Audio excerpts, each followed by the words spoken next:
33 years ago, 11 pieces were stolen from a museum in Siena, Italy. In 2020, 10 of the pieces were recovered by members of the military corps.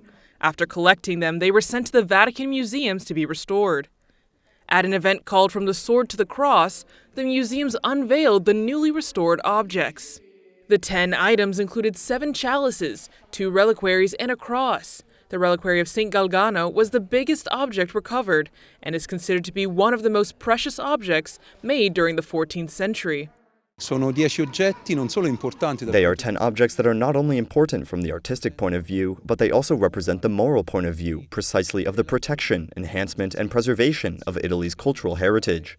There were attempts to sell them, to scatter them, and therefore to take away their dignity as a cultural and also spiritual asset to a church, a local church, a diocesan church, the Church of Siena.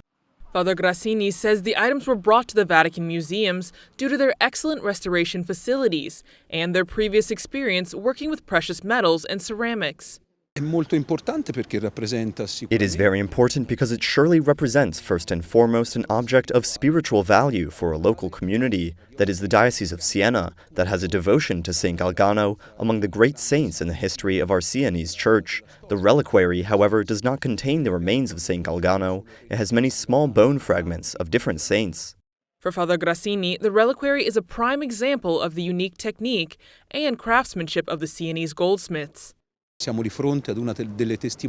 are seeing the finest evidence of the skill of the Sienese goldsmiths and artists who were working at the time of great artists of the Sienese school, Simone Martini, Pietro Lorenzetti, Ambrogio Lorenzetti, who were called all over Europe, especially to the papal court, to make these objects in gold and precious metal, decorated with these wonderful enamels that are translucent.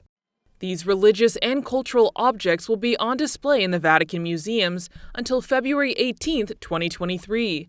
They will then be returned to their rightful place with the Sienese people.